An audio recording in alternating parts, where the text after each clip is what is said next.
If you're interested in learning about careers but don't always have time, the Interviewing People 10-minute highlight shows are the solution. Learn the big ideas here, and if you want more information, you can always watch the full video later. This week's highlights are from my interview with Kelli McKinley, an executive chef for Charleston Hospitality Group in Charleston, South Carolina.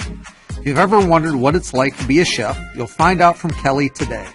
Enjoy the show.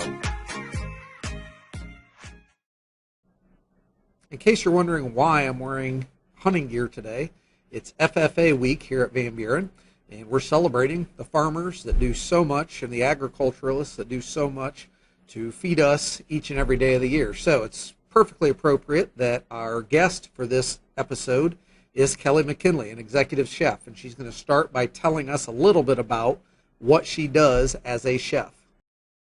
It's not all cooking and baking. It's definitely a lot of paperwork and a lot of staring at an Excel spreadsheet.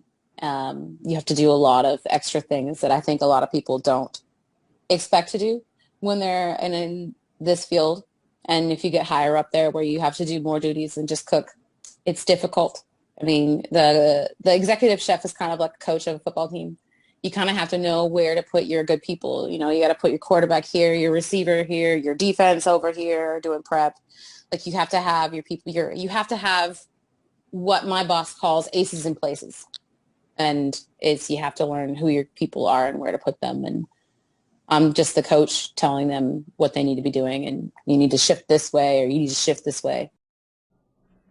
The next topic Kelli discussed was how high school impacted her becoming an executive chef. She talks a little bit about what helped her and also what she wishes she would have done more of in high school to be better prepared for her career. I think the biggest thing that I did in high school that really influenced the person that I am was being in marching band. We had the band director. I had Mr. Aiken in my school life from like elementary school all the way up to high school.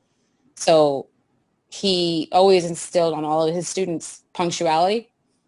And I'm pretty sure everyone who was ever in any of Mr. Aiken's classes knows if you're 15 minutes early, you're on time. If you're on time, you're late. And if you're late, you're in trouble.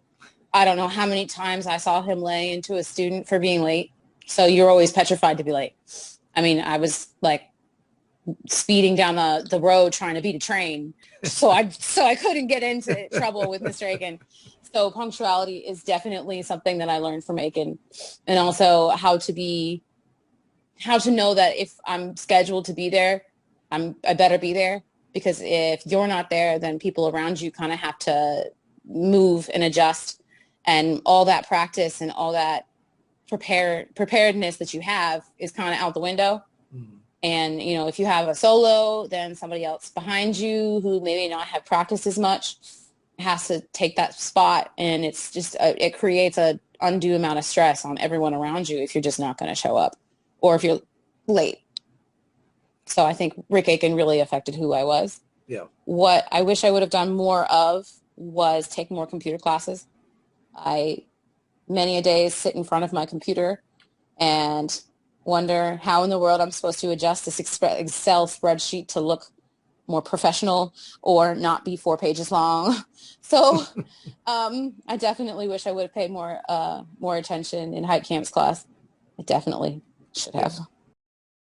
After high school, Kelli started her post-high school career at the University of Akron in their hospitality management program. She talks a little bit about some of the things she learned from that experience.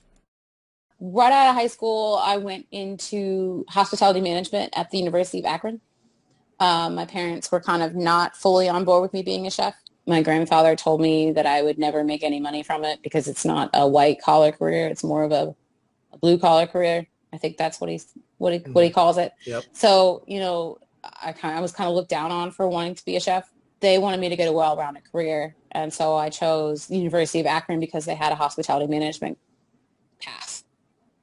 And that meant I get to spend time in the kitchen, but I also had to do management classes and serve safe and math classes and learn, everything that a typical college freshman would learn.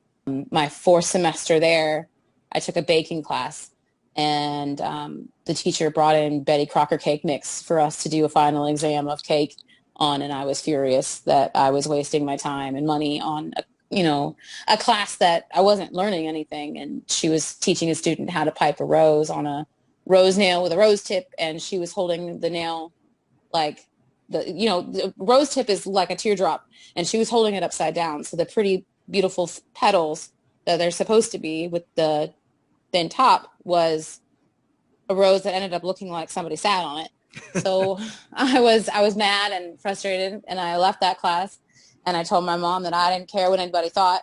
I wanted to go to culinary school. When Kelli discovered that the University of Akron wasn't going to take her to where she wanted to be, she changed direction and ended up going to a culinary school. So I chose the program that was the shortest. I ended up going to the Cordon Bleu in Chicago. They had a 15-month program, but the last 3 months you were doing an externship wherever you wanted to be.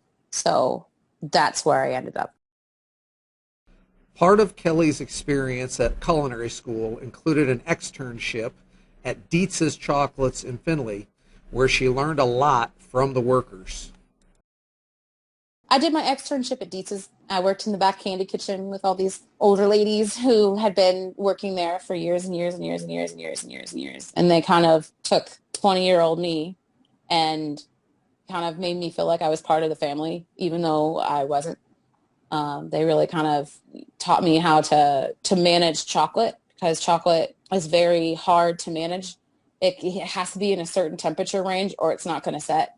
And if it's 1 degree off or 2 degrees off, you'll have a gray, spotty chocolate. And if it's too hot, it's not going to set. So you have to have this knowledge of, okay, the chocolate's getting too thick. It's not going over the pretzels thin enough. So you have to sit there and you have to warm up the chocolate. But if you warm it up too much, then everything gets thrown off. So it was learning real world skills that we learned from school.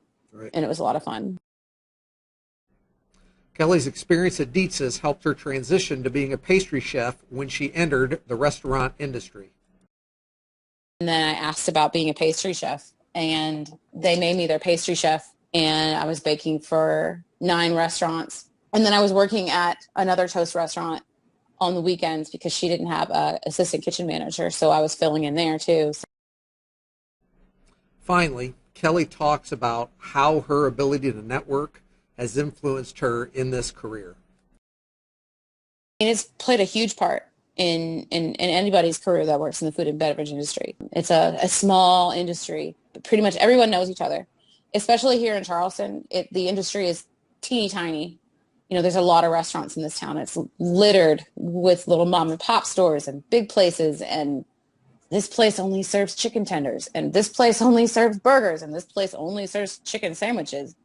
And there's just so many different restaurants, anything from a hole in the wall that all they serve is pork. And then you got up to places like in downtown Charleston where it's Five Church, and they're known for these eccentric gastronomical messes on a plate where you're paying, $60, $70 for like 3 bites of food. That kind of restaurant. So you pay all this money and you walk out and you're still hungry. Those kind of places are there. So you got the same group of people that you're choosing from to work in your restaurant.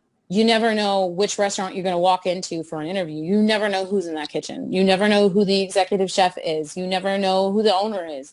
You never know who the sous chef is, or you never know who's going to be in that kitchen when you walk into it for an interview. Right. You never know if it's the guy that you had to work next to that you didn't get along with and you fought over for a position. You don't know if that's your new boss. You don't know who it's going to be.